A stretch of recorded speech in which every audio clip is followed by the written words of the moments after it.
All right, we live. We live. What's good, everybody?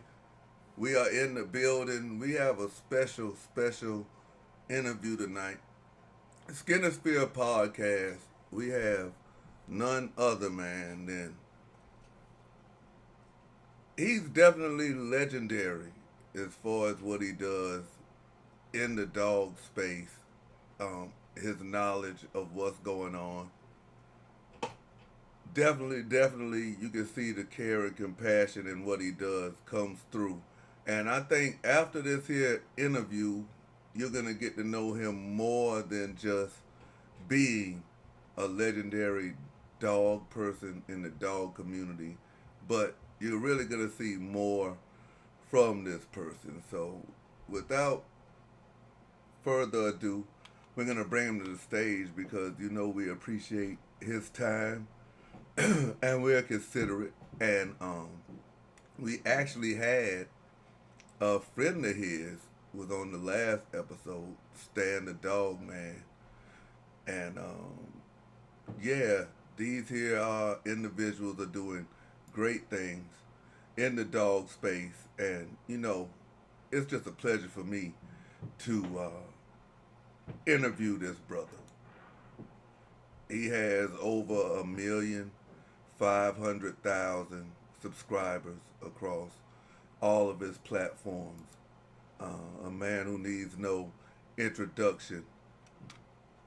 Give it up for T Fit, ladies and gentlemen, from FitBully Kennels. You could call him Trev, Mr. Trevor, T Fit, but for the record, it is T Fit from FitBully Kennels.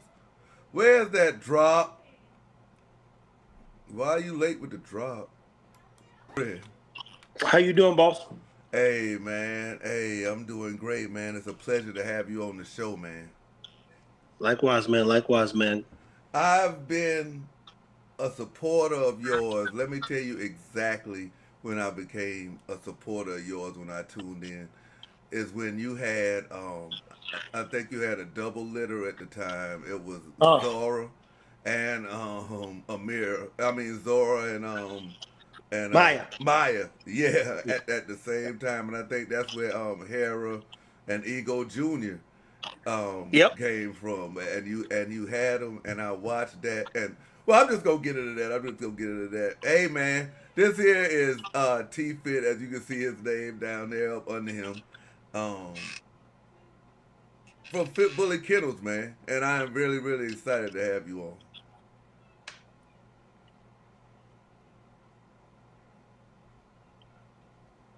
You can hear me? Yeah, I can hear you. Oh, okay. Yeah, we're really excited to have you on, man, and we gonna just get right into this here, man. You're originally from Kansas City. Yes, sir. Kansas City, Missouri, man. What guided you to Texas? I outgrew Kansas City. I was head of wellness for a large company in Kansas City, and then I turned around and I built a business that gave me access to all the schools, Olathe and Shawnee Missions, Rockhurst, and you can really stifle growth there. So you say, man, I got to take this idea of who I am to a bigger place where you can achieve your goals and definitely thrive and just see where how far you can push yourself. And in this case, I traveled Texas, Arizona, California. I love AZ, so I go there every 3 years for at least a couple of days or so. But Texas was the place I felt had the most potential in terms of growth, and we landed here. Very similar to Kansas City, is that homey vibe, like hey, family and all that stuff. I'm not even a family guy, but I like that welcoming that Texas provided. And and then a lot of my friends, people that I trust, they start moving here, and one had already moved here in transition, so it was an easy transition, man. It's the right place to be. Okay, and I think you kind of answered this here next question. So you specialize in wellness, basically fitness. Because I was gonna ask you, because since following you, I could tell that fitness is a big part of your lifestyle, and like what made you and how did you come to the assumption that you was gonna translate that into, your dogs. So my real passion is business, marketing, branding, that kind of stuff. And what I looked at is for those that know what the GDP is, what makes up basically the U.S. economy. You look at a industry and you analyze its potential. So, be it I come from healthcare, I'm an ergonomic engineer with the emphasis on human mechanics. I Mm. looked at the numbers, and human supplementation, for instance, $100 billion. Dogs, let's just say $1 billion. The margin of growth I mean, is two different worlds, meaning that it can grow. And I believe one day that human health and pet health are going to work cohesively and synonymously, and people are going to take their health just as serious as the dogs. And I want to be at the right place at the right time. So that was my process. And I said, if I can do what I've done on the human side in the pet world, then we could be very successful long term. We're talking like billions of dollars of success. So even on social media, to me, it's just a big game, because behind the scenes, as Jamarcus and the ones around me know, we're infrastructurally building some very solid things that will take time to grow. But as long as they exist and our hands are in the pot, then you just keep simplifying it from that. But I just was like, yo, I've always had dogs and been obsessed with them since I was a kid. I couldn't find me online. And if I can't find me, then I'm gonna just be who I'm supposed to be. And I said, I keep the camera on me and I'll do the rest, guys. Mm. So I think because I hear you speaking on pet achievers. Yeah. Shout out to pet achievers. I'm gonna give you a chance to let everybody know what that is. But I hear you speaking on pet achievers and things like that. But I just wonder if the people that actually listen to you or watch you pick up on the amount of free, I call it free game. People that come over here and be like, free information. And then now that you have told me like your background and your passion, like it's free game, especially with marketing and nutrition. And then I was gonna ask you, are you self-taught? I know that's your passion, or Yeah. did you go to school for that? No, so what happened was I actually, at the time, when I was working with the CEO of a company called Natera, he said, Trevor, how'd you learn all this stuff? I said, I read all the books.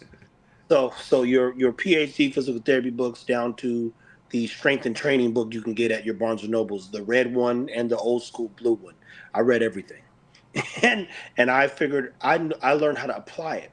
So to answer the question directly is it's self education with certifications in certain spaces. So Lucho Casales has a nutrition certification that he came out with years ago, and my pure joy of just being informed. I hate my dad. He didn't allow stupidity or ignorance. Wasn't allowed. Communication's key. So everything is a matter of, well, how does this work? Well, what's that word? And how do I break this down? And so when you people say, man, thank you for the free game. Look, you can get the books. The gift is in the application, and then the delivery of it, right? Because if they read the books that I read, or stuff that I analyze and annotate and then try and test, it would go over their head, and they're not passionate about it. So the passion is for education and empowering others objectively as well. Something that I enjoy. So it's all like I read everything. If it says this study and such and such, I'll go read that study inside of a book, and that's the difference between the good and the greats, right? A lot of people say, hey, it's free. I'm like, bro, I made a list. You can go to the link in the bio. It's all the books you can buy that I own, but then you don't want to sell. You don't want to spend that money. And then if you do get a book, if you're not an avid reader and it doesn't make sense, when you start reading some of the stuff I've got, it you be like, what the hell is this stuff talking about? Then you got to go apply it. So I mean, hopefully that answers some of it, but it's all self-taught, man, and then trial and error. Because even when you do get a degree, or you get an application, or you get education, that means nothing unless you get experience. So your education never comes from a book. You're informed by way of the book, but in real time, like Ben Carson, who separated the first conjoined twins successfully. it's in those rare moments where you think of something that you might have read and then you have to apply it and risk, in his case, losing two children, not just one, because he had to stop the hearts long enough to basically separate them because they didn't have enough blood. And if they did bleed out, they would die regardless. So it's in those moments where the books, they give you the information, the context. It's your job to go and test the theory because it's all theoretical. Facts. But when I speak of definitely, a lot of people is not gonna do what you said. Read your books and apply that. But when I speak of free game, like you say, that halfway answered my question. But I'm talking about like what you can visually see and hear you say without reading. I'm not just as so much talking about as far as in the dog space. I'm talking about on YouTube as in general. Like you'll say certain gems like, "Hey, you want to sell a dog? Make 100 videos." Oh You, yeah, you, no, you know, that's like stuff like that. I think that goes over people's head. Like that's really game. Like you might hear him say dogs, but you can apply that to anything you selling or hey. anything that you marketing. Shout out to Mr. Beast, man. Mr. Beast and I have very good ideas. He's probably one of the biggest YouTubers in the world. But the point is you don't know that you're good at it, and you don't know that it matters until you've done it 100 times. And they say it takes 10,000 hours. So I'm glad that you picked up on that because I'll tell people, if you don't create metrics for your life. So my metric was I realized before we had a problem selling dogs that when we did get to that 100 mark, and for us that's about a month's worth of work. In a month Mm-hmm. we put out over 120 videos between shorts, YouTube, TikTok, Instagram, all that stuff. 9 out of 10 people can't keep up with that either, and we've been doing it for now for 3 years. So you got 120 me every month for 3 years straight, and I'm talking about all of it contextually is different in terms of the delivery on all platforms. So that's a good point to make. But I don't know why people don't have metrics for their growth and living. I'm not doing this for fun. We're doing this because we think we can make a difference. And it's getting fun. It's getting fun, but when you start out and nobody can see what you see, and I've got Zara versus, Ego and Tron and Cha Cha, and now Maestro and the Joker and, other dogs that are coming, nobody saw it, but I had to believe it. And then it's like, well, how do we define this? How do we define that? How come that worked? Why didn't this work? All that little stuff. So yeah, that is a free gym. But another thing that a lot of people, great people, have said too is know your numbers, create your metrics, stick to a plan, which means you have to have a plan, and keep pushing forward with whatever you're doing. So I appreciate that. That is free. I guarantee you we haven't went over any of these questions, but it sounds like he's just knocking them out in the order that I'm coming up with them because I hear you speak about your father a lot Yeah, yeah. in your videos and stuff like that. And I was wondering, was there ever a time when your father wasn't there? And if it was, is that when you found your love for dogs or animals? No, so me, the irony is my dad's the best worst person I know, and him and I haven't spoke to him in probably 15 years. But I live in a truth state. So the truth is, and to answer your question, he did 7 years in a level 5 prison. I was there when he got picked up at 5 years old. I didn't really get into the dogs until I was in middle school. I believe is when my grandfather allowed me to get a dog, somewhere between end of elementary to middle, and I just was obsessed with them.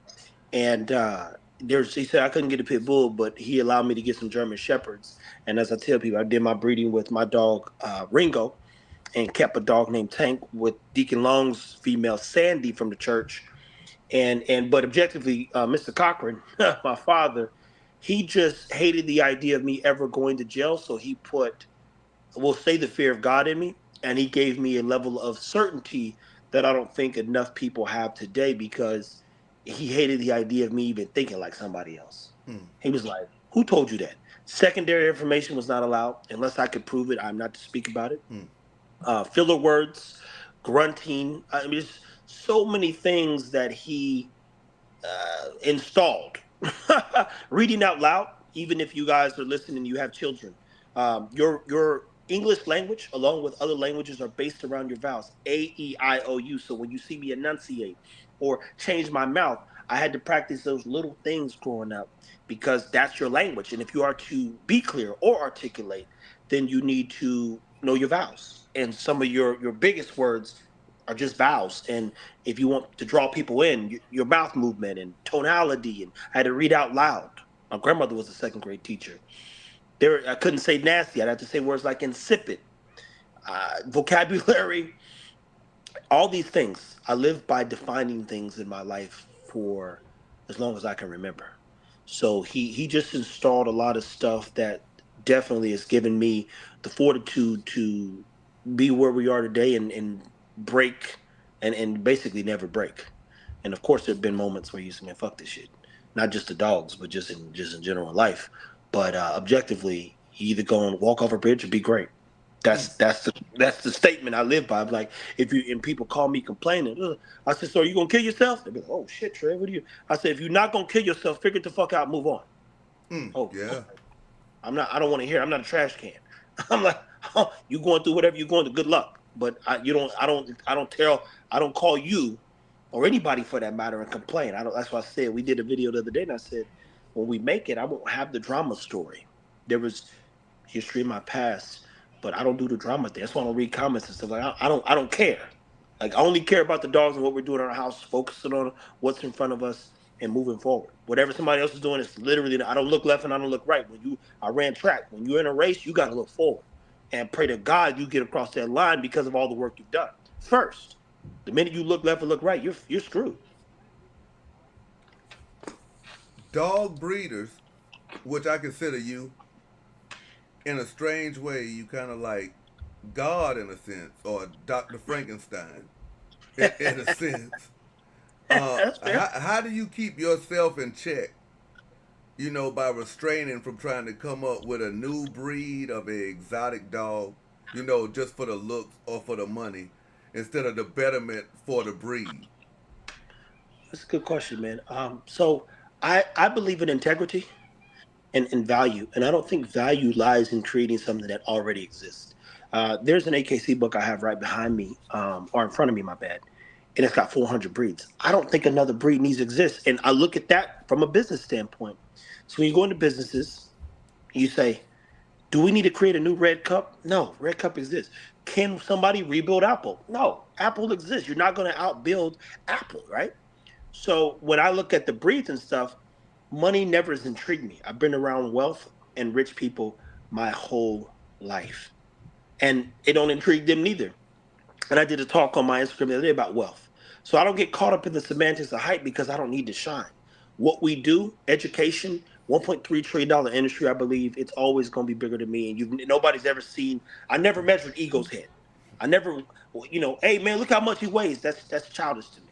So I don't get caught up in the argument that is going to go on for the next 20 years. Stack up. That don't mean nothing. I want real wealth, and wealth is giving you a tool, a skill that can be leveraged long term, always and forever.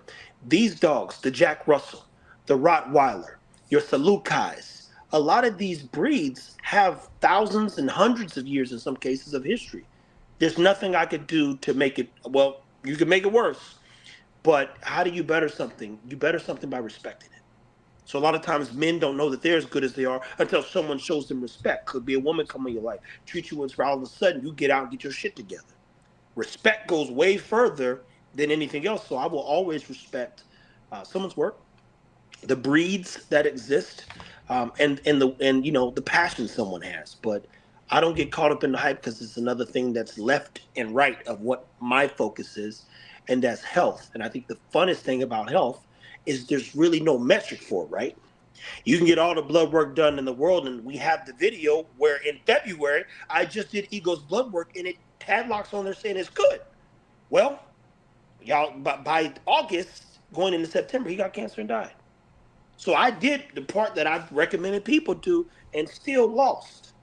And that boy is eating better than myself at times. But that's how life is. So very, very good question. I respect what a dog's supposed to do and why dogs were put together. I don't think me making a new dog is going to make a difference in the world. I think me helping people who I believe are going to become great pet parents or want to be, they need the information.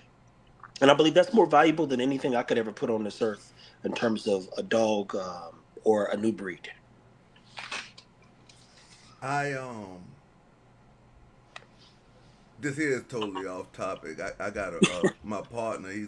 He's my best friend. He's like my brother. He's one of my best friends, and he's one of my brothers. But he's a dog man. Well, he's still a dog man. It's just that all the dogs that he had he sold, and he's just got his own personal dog now. But he was a breeder. He likes to say that his time was before this time or whatever he says. But I always go and show him dog videos because he watches YouTube and he stays. So I showed him one of your videos. I was like, yo man, these are the guys that I be watching, man, with the bullies, man. Yo, check this here out. What you think? What you think about him? Because like he was a breeder and he used to do the dog shows and stuff. He was like, oh yeah, that's a good man. I was like, yo, you ain't even look at the video. And he was like, nah, listen. If you got dogs and they don't look like you don't know what you're doing.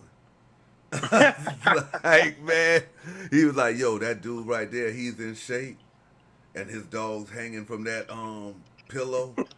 They in shape. So that's a man that's living what he about. And he didn't even like watch the whole video. Like, Hey, look, he's a man of discernment, which is also he is that. something yeah, no, I already know. Like when it take me 2 to 3 seconds. People like me, and it sounds like your buddy. When you are building something, especially that you believe is going to be amazing, we have to be decisive. That's why I tell people, even when I post the hateful stuff, I'm like, bro, I'm nobody's friend. We're here to do a job. I ain't trying to be liked. If I was trying to be liked, like I would do what they were doing, and still there'd be conflict. So it's best I focus on what I value. So when he can see something to be decisive like that, I'm like, yeah, he's exactly right. And that's why, hey, we shouldn't have a conversation if your dogs don't reflect your real idea. Mm. And my idea is that I believe health and fitness matter. I don't like overweight dogs. Our dogs, they jump and do a hop and skip and swim and they walk miles and miles and miles. You cannot be overweight and do that without putting real stress on joints. And that's a whole nother topic. But yeah, that's not that. I think that's on topic. Yeah, actually, that's a question I got for you. So I was like, I hope he holds off till I get there. I'm telling y'all, man, I did not rehearse these in questions. No, he's telling the truth, people. I mean, he shot me a message. I didn't speak with him on the phone or anything. I be forgetting everything. I got the worst. And then I appreciate it, man, because I respect you. I know how it gets in this here social media space, like, because I reached out to you when I actually was in Texas. I was in I was in Fort Worth, and that was when you was on your IG hiatus. You was like, I'm not answering no messages from nobody. Don't hit me. Da da da. And that was like before the Jamarcus and Stan thing, before they became official, right? And I tripped with Jamarcus because I kick it with Jamarcus, and I met Stan and he did the show, and I got to get Jamarcus on the show, and then that'll be the Trinity. But because Jamarcus. He's got an intellectual mind on him. You know what I'm saying? Like he's growing. He's a growing young man. Yeah, like you know what I'm saying? He'll put me down on some things, but when I was talking about the Frankenstein and the playing God in a sense, how you answered that, it's other breeders. I won't call no names. I won't even call the breed. Well, I will call the breed a dog, but when you see people that's like trying to make fluffies, or they're trying to make the smallest bully, which really doesn't make sense to me, because you end up, I even seen one, he's from Texas, I won't even call his name, said that he got screwed trying to be a kennel partner with somebody, and the dog that he bought was walking on his elbow. Was walking on. He wasn't even easty westy. He was just on one elbow, and he got He's screwed. doing a plank his whole life. Yeah, and he got screwed out of like I want to say like 20,000 or maybe almost 100,000 on that dog. So what I was well, he might have paid 20 and then pay 80 in health. What keeps you from being like, yo, you know what I'm saying? Well, I got General. Let me go ahead and artificially take General to such and such and see what I come up with, and see like if I can have a fluffy bully or something like that. And I guess pretty much you answered it, like being real to to the breed and the standards. But especially in your space, to me it seems like standards is in who's ever breeding. You know that's a good question for those people who are focused on the stuff that don't matter. I would tell you this, and I'll give those people perspective. Hopefully, this lasts. I don't know how much people make in this life, for instance, right? I don't know what you guys do profit. I mean, not profit, but just what your salary is. I met a guy, and I used to go with him everywhere. Just draw perspective, and I'm gonna get to the point that even like this question. I'm sitting in his house, we're talking, and basically he makes $3,600 an hour. Mm. So when people think of money, as Jay Z said, this is a disconnect because it's not real money. Like money's not even real. Everything in life is about asset and asset management.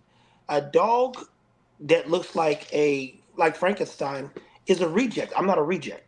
You know, that's how I look at like why would I make like a reject? And I think even Cat Williams said it in that interview with Shannon. Like basically, we're taught not to look at stupid people per se, and we're endorsing Kanye's behavior even at times, right? Mm. So if I then participate, I've taken it to a whole other level because they were, I can't believe, and you're right, I can't either because it's never happening. But I was taught respect. I will always respect the breed, the breeders. So when we bring in new breeds, oh man, even Chris Moore, shout out to my guy Bulky Bill. He said, you know, when you get the Joker, they're gonna accuse you of adding that to the program. I said, bro. He said, I know you don't care. I said, I don't look. I got the Joker because I want a fun dog that I can be silly with, and I'm gonna build the brand out. I'm gonna keep building your brand, but I'm never gonna breed him. I said, unless you need him, I said, I'm good, bro. I said, anything we do, we're gonna get a Boerboel and a Rottweiler. All dogs that are being sent to me, and none of them are gonna get bred unless the breeder wants to use them. I've got a vision so different than what these people are thinking. Building an online pharmacy with Tadlock.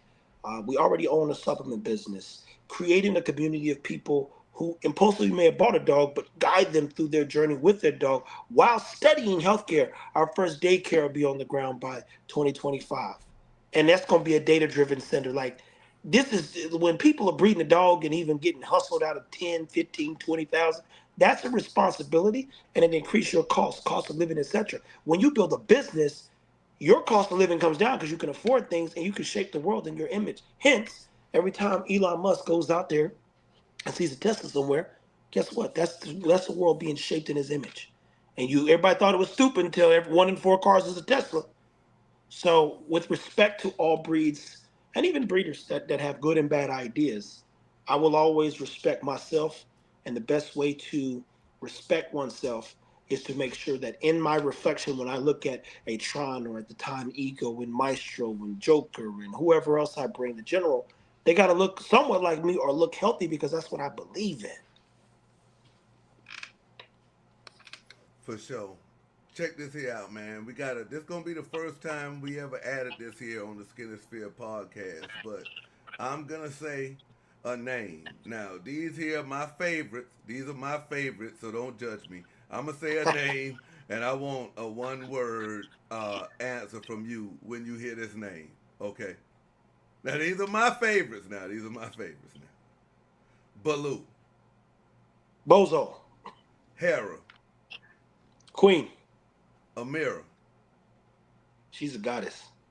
General, The man. Joker, He's a puppy, so I can't say. We don't know yet. But he's goofy. Hank, He got to go. Twin, She was special. She special. She's gone. She went to her forever home today, but special, man. Blue,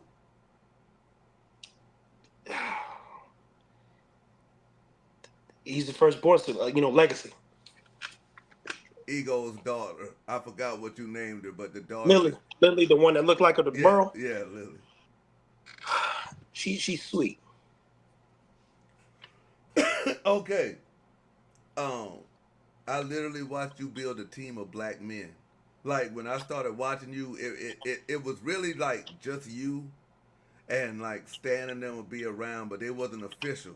Like, yeah, I literally watched you build a team of black men, which is you should be on the Mount Rushmore just for that. I that's a feat in itself in a world where so many people have hidden motives. Yeah. What did you see in Stan and Jamarcus that let you know that these were your guys?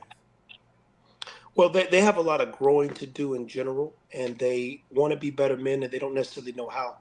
The biggest thing is putting ego and their pride aside and taking direction. And I provide a level of clarity and truth that I believe helps keep them focused.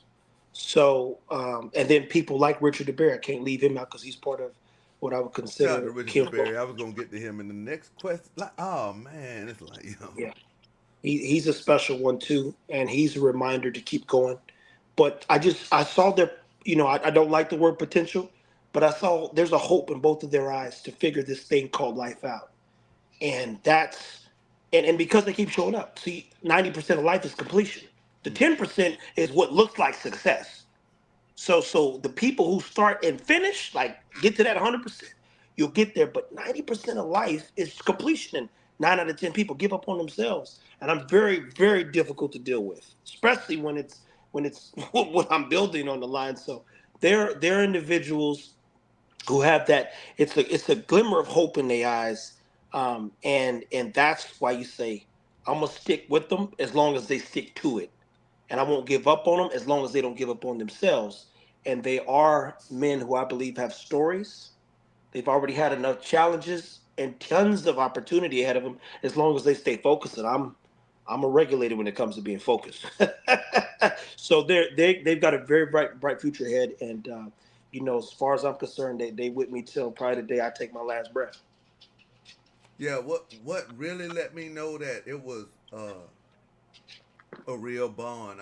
I shared that with Stan on his interview when Rocco got Amira pregnant by accident, and Yeah. then you was just like, "Hey, yo, bro, like, you know what I'm saying? As long as you ain't lied to me or whatever, like, I'm not gonna help you sell the puppies. You on your own and this and that. But hey, mistakes happen, and we're gonna keep it moving." A lot of people wouldn't have did that, or a lot of people would have been like, "Man, hold on, man. Like, you messing up the program. I can't even trust you with." What was it that you saw in Stan? Was it his honesty up front, where you was like, "Oh man, Honesty, honesty is super important to me. And see, even when we talk about trust and truth, these people think that they think that the truth, trust, and honesty is one sided. And so when you look at those words, it's mm, like this perfect idea of what they're supposed to be.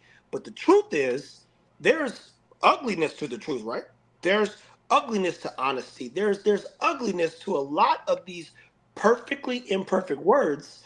And as long as someone tells me what's going on or what is taking place, or I'm with you. I'm like I can help figure that out. But if I have to find out, now we looking at sneaky or someone who's hiding things or deceptive, all the things that have you up at night.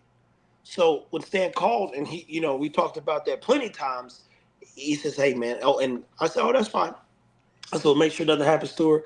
I can't," because I literally said, "I can't help you say." And then he had to come up there the next 2 days, and because he normally comes on Thursday at that time, and he goes, "Oh wow," and I never act funny. I am what I say I am. I don't know how to act different. Like I don't have the things that people do to be sneaky and get over. I don't know what that's like. mm, I don't never see how much money we make on YouTube. I know the days that things hit the check. Jamarcus sees all that. Jamarcus has the stuff to the account stuff. There's nothing for me to hide because where I'm headed, money's not even a real factor.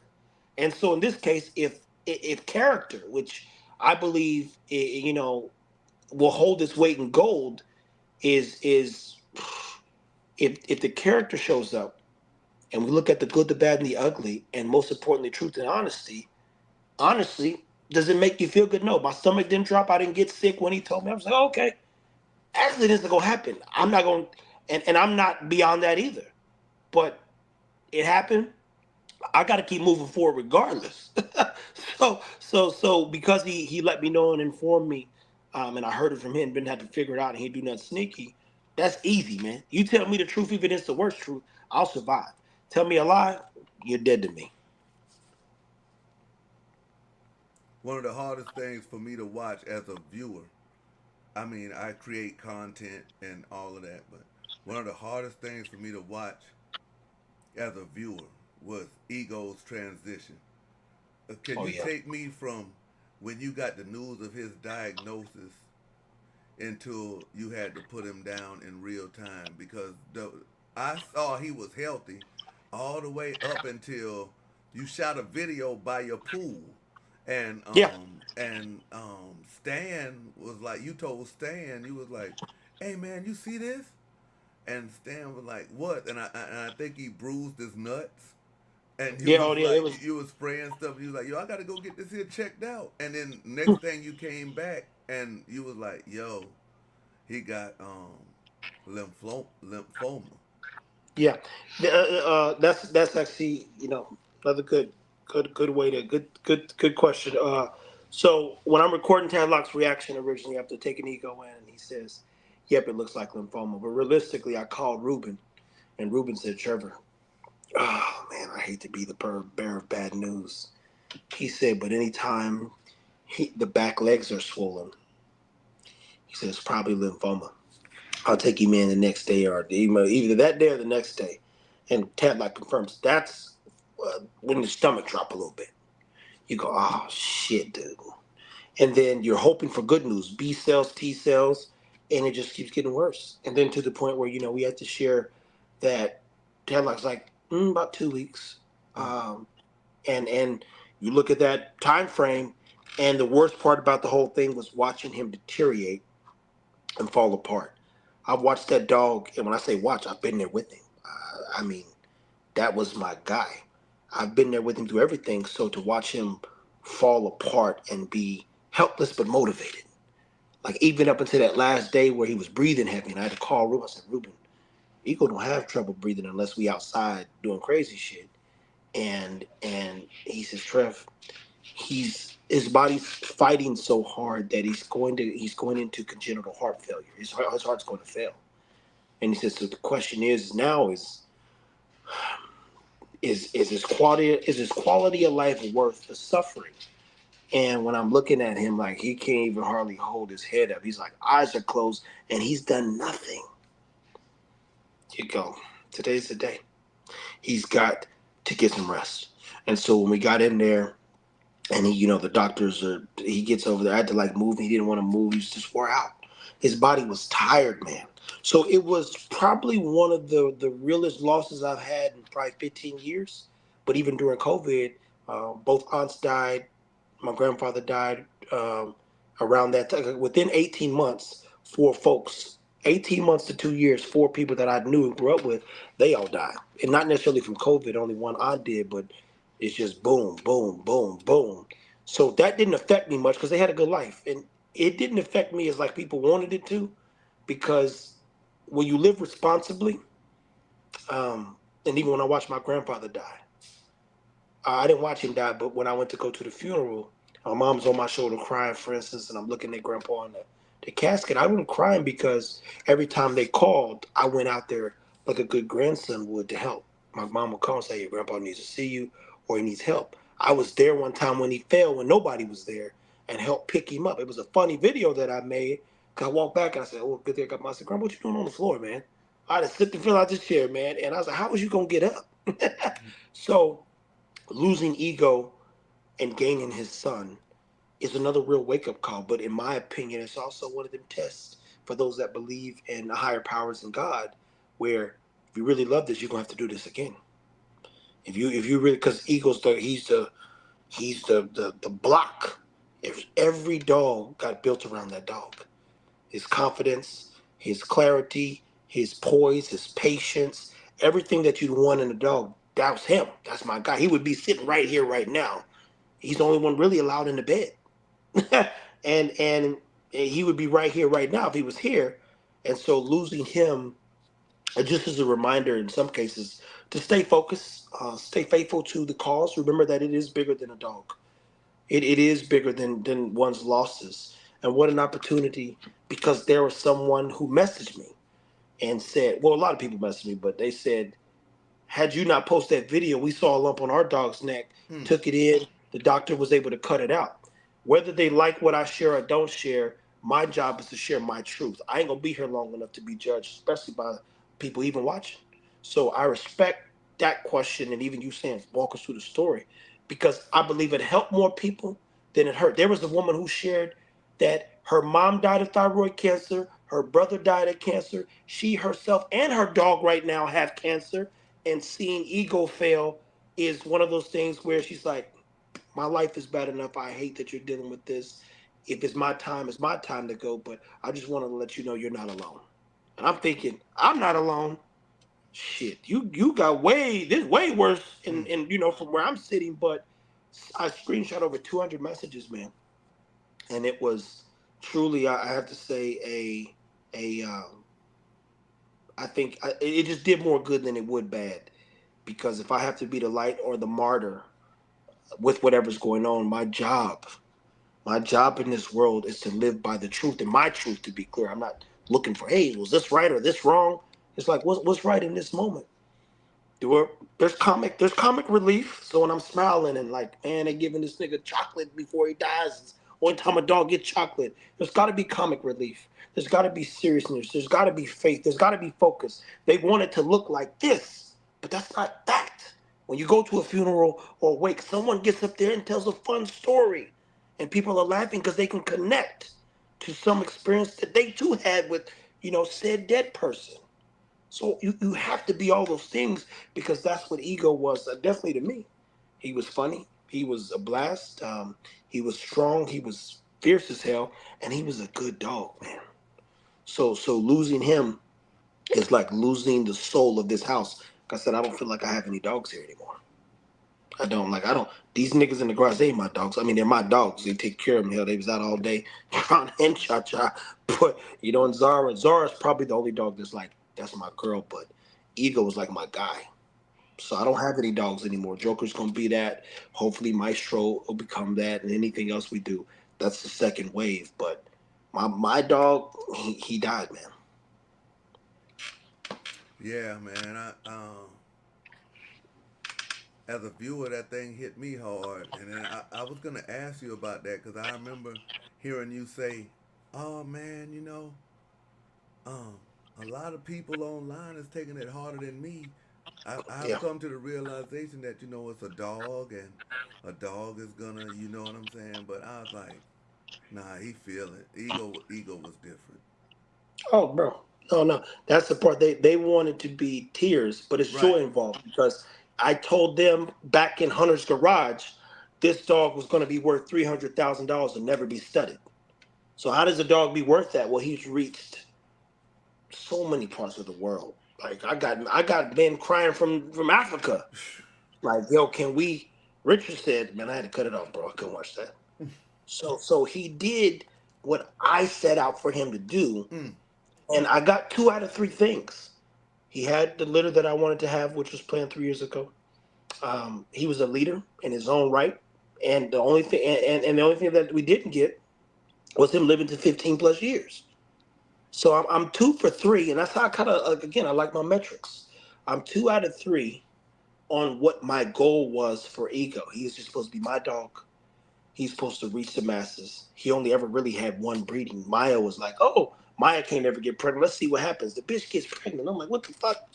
And it's not a bad thing, because those people too have some great dogs, and they love their dogs. And it is the first wave of Ego, but Ego only ever had technically one breeding, and I mean, we achieved the goals. But yeah, for anybody to believe that one's not sitting up here hurt or mad, I talk about them in every video. Like when I'm like, yo, if Ego was here, like, there's no way around it. He ain't just gone. He's the reason why, to a degree, we're here. There are people from the UK, as he grew up, that would reach out and says, man, I've never liked Merles. I thought it was a defect and this and that. And it is, whatever they wanted to believe, but they were like, man, watching Ego, boy, that gave me hope, boy. I'm like, shit, that dog's all right. I need one of them. And I said, well, that's gonna be tough because it probably never happened, but I appreciate the kind words, man.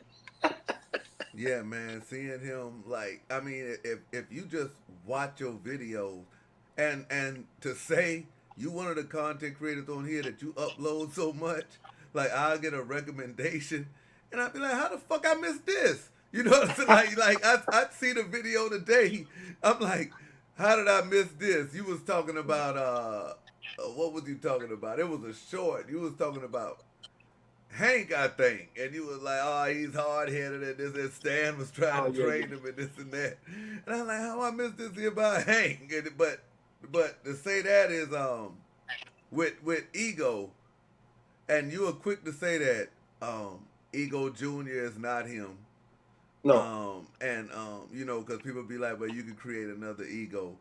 These I know how to puppies do it. that you got, and I know it might be a long shot. This is just for me from the outside looking in, but when you feed them that duck and when you feed them that chicken, and I see Blue and Maestro and Mhm. Twin and like 4 out of 6 of them lock on like I seen Ego and Tron in them. I'm like, do you feel like that's genetics, or would Oh, it is. It anybody in the is. bully breed lock on to Raw like that if they was just and Nah, pull? bro.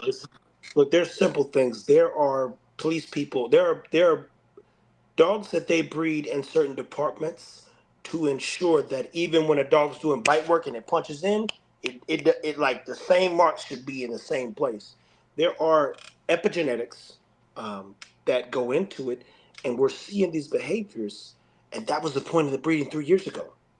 So I do believe it is genetic, and I do believe, and I'll say it here, I have an idea on how to recreate, an idea of Ego, and one day I'll show when he's here. But and it's not no clone stuff. It's just bringing back the idea full circle. And it look. But to your point, Maya's an idiot, and Ego's not. So when you pair smart and stupid, you get normal. So he could do this, meaning Junior, Ego Junior or Junior per se. He can do some things, but he's not like he'll tune out. This dog I'm gonna bring up, no. I'm tell you right now, there's no tuning out. If you tuned in, watch what happens, and you're already seeing the behaviors. You're already seeing them pull and drag. We're talking 4, 5, 6 weeks old. I've seen progression, and the data's there. Y'all go back. It's over 5,000 videos plus posted over the past couple of years. No breeding we've done yielded this result at such an early stage with this level of motivation, confidence, tail wagging, etc. It's going to be easy as hell to get these dogs trained and well, I don't even have to use the word motivated because of the pairing. And I'm not pairing them based on looks. I'm pairing them based on who the parents are. Just like a Carnegie, Rockefeller, etc. I want to make motivated dogs, and that's why this works because it's all strategy. Cha Cha technically only ever has one breeding. Then we move on because I'm not breeding for the world. I'm breeding for me. So we breed to teach, and that's how it goes. But it is epigenetics, my friend, and that's why I said probably one of my most proud litters thus far because I waited for so long, and even in the loss, I'm going, man. If this is where we're starting, bro, we're already ahead of the curve. Now you just wish the motherfucker was however big he's gonna get, but he is going to the one when I'm keeping my show, he is going to be special, man. And even the first one, like you said, Blue, being born in the couch and me passing out and her licking everything and him turning around and be already standing up and surviving the 40-minute drive to the vet and still, rocking per se. You go, another one. You can't. I couldn't have planned it. I was like, oh, maybe she's going. So I'm gonna lay down for an hour. Talk to Tab like at 3 in the morning. Woke up as a puppy on the couch. You go, fuck. But that just talks about the strength of both the mom and Blue too. So Maestro, man, I'm excited, man. I'm excited again. Blue. Not to do the work over, but for sure that we have uh, the work is in them. So you go, whew. The work is in him, man. I ain't got to do a bunch of work to bring it out of him. All I got to do is keep guiding and leading his life. And same thing I did with his father. Blue a beast. And Oh, yeah. and when I seen you, well, another thing that was like sad is like if you really follow like um I had Kiki and Kiki passed unfortunate, and by watching you, it was like I had Kiki with no understanding of the breed, and then by watching you, like I learned something new. Probably I think it was today or yesterday from Stan and your video, and they was talking about Tron, and you left Tron on the bite pillow to go and do whatever you had to do for 20 minutes and was like, yo, Tron to be all right. You know, he's motivated, da da da. You come back, he got the slob and all that. And Stan was like, hey, listen, everybody who's seeing this, um, he unlocked Tron, but once you unlock that, you got So you got to beat it. stimulate him like that all the time. You can't put it back in. No, you can't. It's And no that's take back what for this. was the demise of my dog because now that watching y'all, I understand. I had a dog named Kiki, and she attacked the air conditioner unit because she wasn't getting stimulated. She was a rescue, so I didn't know what she had been through, but she was a rescue, beautiful dog. Um, she attacked the air conditioner unit and was, you know what I'm saying, on the padding and bit through the wires, and she was fried. Oh, Yeah, and but then I realized that I was like, yo, she was probably understimulated, and she yeah. was using that as a tug or whatever to, latch hold to and pull, and it started making me feel bad all over again. But uh, um, to what you were saying, to what I was asking you about those genetics, I was like, these dogs pulling like ego. Cause I'm Oh like, yeah. all of them is on it. You see, and then I like how you snuff out when they being troublemakers. Like I think you call him Hamilton, the Yeah. brown one, and you just Yeah. grab him by the neck, and he gets this stupid look on his face, and you like, hey, yo, quit inciting a riot. Then you put him Yeah. back down. Got to know them riot starters, man. It starts early, and that's why we like the dogs to get into their home where they can get isolated and get motivated quick. Because when they're this level of motivated as well, they need structure, guidance, and to be around the people they're gonna spend the rest of their life with. So yeah, man, it's all that stuff. All those little things go a long way, man. Even moving Maestro to he's got 3 days of crate training in one room. He's gonna move to 3, 4 rooms, be in a different room.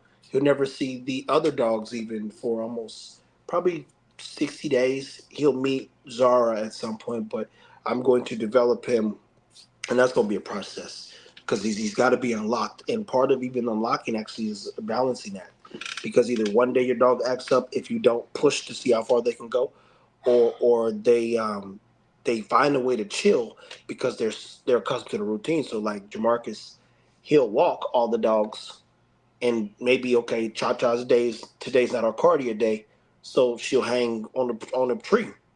She hang on a tree for 20 minutes while he's walking 1.4 miles. Same thing with Tron. Oh, Tron doesn't need to walk today. I'm need to double up his food. I'm gonna feed him this much over the next 3 days. Add 2 to 3 pounds to him. Do some content over it. So he's pulled and water workout. Like this is a whole system involved in how we make decisions on what they're going to do every 72 hours to every 48. I seen ego, and then I'm gonna get to this here next question.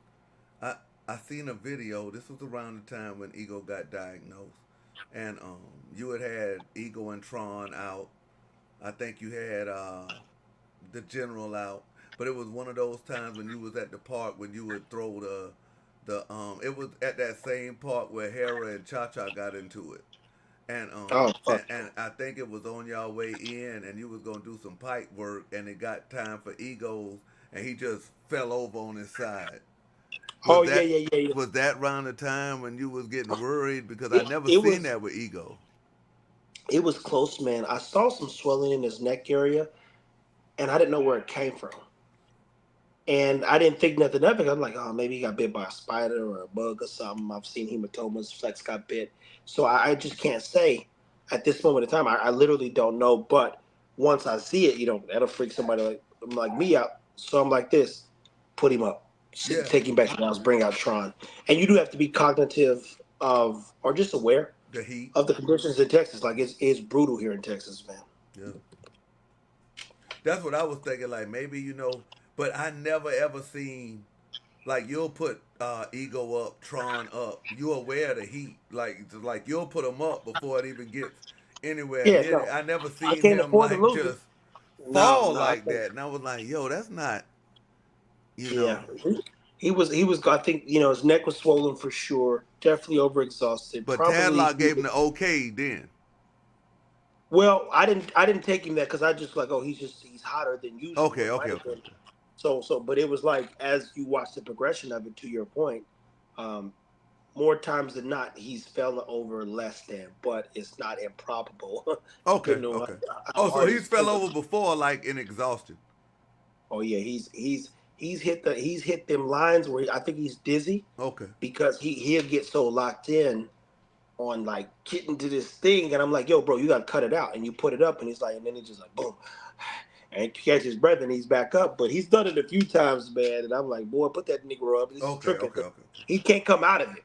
He Okay. can't come out of it unless I raise my voice and he knows I'm mad at Okay, okay, okay, okay, okay. him. Um, hip dysplasia and Yeah. the shortness of lifespan, especially in the bully breed and the bulldog breed. Joker is beautiful, by the way. The first bulldog that I ever actually seen with a coat like that.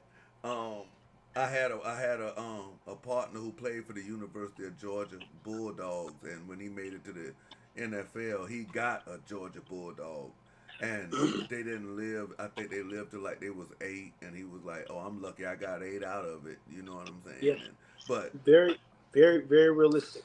hip dysplasia, and I noticed it on bigger breeds. Like you brought in the professional basketball player overseas with the Connie Corso, and his back end seemed to always shake. And I asked Stan about it, and he said that he didn't give an update. But I remember watching a video of you when you took him to Tadlock, and you took all the dogs so they could get a checkup, and he grabbed that back leg and he twisted it, and it acted like it hurt. Hip dysplasia. I see that you are basically trying to get the breed to a lifespan between 10, 15 years. I even seen Mhm. you say that while other people is breeding for looks, you are breeding to the lip of the dog. Like you don't want none of the spit, the Uh, slob, none of that. So hip dysplasia and all of that. How do you with a T fit a fit bully kennels dog? How do you protect against that, and do supplements really work, or can you give it to them through the food? So food is proven to be more proficient at times, just in terms of when they tested supplementation um, in dog food, but supplements add value over a course of time. So in this case, because we feed natural, they are more probable to build a body that can absorb the information versus, you know, not being able to utilize it. And as Chris said in one of the lives I did with him, he knows a doctor who has a dog who literally has the worst hips in the world, but the best knees, and Mm-hmm. he's a 12-time agility champion. So it's one of those things where he said, no, the dog literally has no hip sockets. It's like a motherfucker like this, like something crazy with no cartilage. But he's 12 and has lived a crazy life. So is it ways to prevent it? I think we'll figure it out over time, but we're just not sure yet. I think food plays a huge part, and exercise. Food and exercise, man, it go a long way. So hip dysplasia doesn't necessarily shorten their lifespan, is what you're saying. It's just like Oh, no, it they. will. Okay. Because if they can't get up and walk or use the bathroom, then the life is definitely going to diminish and the integrity and quality of life goes downhill. But like if your hips get tight, we get 2 hip replacements, we can still walk around. You don't want to do 2, 3 hip replacements on a dog who Right. already gonna live to maybe 8 or 9. Right. So I would just say it can definitely be a damper, but in retrospect, when you look at pit bulls and breeds like the ones that outside the bulldog, it's really not it's really like what pit bull really had hip dysplasia before. I ain't seen a lot of them. And as Chris said, he could have perfect hips, and the dog and CCL disease, which is a knee problem, Mm. mess with the dog, and then he kind of screwed. But listen, how many more questions you got? Because I can do a part 2 with you. No, I just But I got one more. okay, perfect. I was gonna say Yeah, I just I'm got happy one to more. jump back on. It ain't no My problem at all, fault. man. This is I good. just got one more. Um, raw versus kibble. Like Yeah. you're a strong advocate for raw diet. I even seen in one of your last videos when you was like, These puppies have never had nothing else but raw. Hmm. What is it that gives you your conviction that raw is 100% better for your dog than kibble? And do you like frown down upon owners that feed their dog kibble? No judgment from me, my friend. No judgment at all. But when someone like a parent or a pet parent that we comes in, hey man, he's got all these allergies. That was my first question. What's he eating? Well, I got him on Royal Canine. You go, hey, never talk to me again. I mean, like, you see what we do. He didn't leave with them problems. And Maestro don't got those problems, or Chacha don't have those problems. So raw Karen Becker says it best, biologically appropriate. A dog by the scissor bite. Look at your standards, people. You have a dog, it has a scissor bite. What do scissors do? Chop. The dog's teeth were not designed to chew up what? Dog food. It builds a lot of plaque. You feel the oil on dog food. It's like eating a bag of Oreos. So when you think about health and fitness the way that I do, how do you really optimize growth? Well, you only can grow when you have the proper nutrition. Kids who drink a bunch of Coke and pop, per se, they grow up with terrible immunities versus the ones who have eaten relatively healthy fruits, vegetables. When you get into your richer upper echelons of life, some of them never even had soda for real. And in this case, I'm looking at the progression. I'm looking at better hygiene. Like Jack Russell's have periodontal disease, and if you're eating dog food, you probably gonna speed it up. Or dental, yeah, like dental disease. My bad. And so their teeth decay and start falling out and whatnot. A dog's supposed to have 42 teeth in their mouth. So from the teeth to the finish, inflammation expresses itself by way of skin. When we have cirrhosis of our livers, skin gets cracky and holy and ugly, and your skin, like if you ain't got enough water, what happens? Your lips get dry. Something's wrong with your kidneys. Your eyes get dark. The body is self-expressive in terms of what the problems are oftentimes. And more often than not, I've seen fewer problems and in some cases no issues when a dog eats protein. And for fact, I use this analogy all the time. When you boil an egg, who has had smelled a boiled egg fart? Quite a few people have. Why? Because you've burnt the amino acids. So the body's saying we couldn't use any of that protein. When you eat a poached egg or even slightly fried or scrambled, you don't have an egg fart. Why do you think that is? Because the amino acids are actually still there and can be utilized. So when I'm feeding the dogs raw, it actually betters the utilization of what we call nutrients, which we all know about. And in my case, my dogs are like athletes. So if I'm going to put Bo Jackson or Usain Bolt or Adrian Peterson in the game, I'm not going to feed him Oreos and a bunch of fried food the night before. I'm gonna give him potentially some pasta, maybe some steak, depending on what they're doing, and it's probably gonna be medium rare, so you can get more of the aminos out that you need. So when we're feeding raw, I know for fact in my experience it works for us. And I never look down on people who are doing the best they can with what they have. Trev, I appreciate your time, man. Yeah, yeah, anytime, man. Like literally, man, this is a good interview. You got some great questions. Definitely, left to what some people ask. Because as I told them, we get into lifestyle stuff, and I'm not going we just gonna do different. It's gonna be education, but we're gonna have more fun, and you're gonna watch the development of the growth, almost like a TV show style. So it's one of those things where that impromptu, guys, this is how you breathe. It's like I'm done with that shit. I don't even want to talk to them niggas no more. Like we got more to do, but I thank you too for the invitation. Definitely a good interview, man. Hey, FitBully TV, man. Make sure y'all subscribe up. We will put the link in the description. And yeah, man, it definitely was a pleasure, man. Appreciate your time, man. Likewise, man. Y'all have a good night. You too as well, my friend. All right, brother. All right, man. Peace. T Fit from Fit Bully Kennels, ladies and gentlemen, man. This here's what we do over here: interviews, um, and stuff like that, man. I want to salute T Fit for coming up here. We got to get the rest of the Fit Bully crew on here. We got to get Jamarcus on here. Great interview, I think. Some insight, whether you are into dogs or not. You could learn a lot from that if you as far as your YouTube, your marketing and stuff like that. Appreciate him coming through, man. He's definitely a what you call that? what you call that, a wealth of knowledge. Shout out to Southern Gotti by putting a link in the chat so y'all can go over there. His YouTube channel is almost at 1 million subscribers, and yeah, it is what it is, man. Salute to y'all guys. I will be back in a minute, and we'll be on the video games. So, salute. Thanks for your time, man. Matter of fact, shout out to Rich Niggu for this here drop. I'll just let him tell you. Always remember, man, it's not about the amount of money that you make that defines you.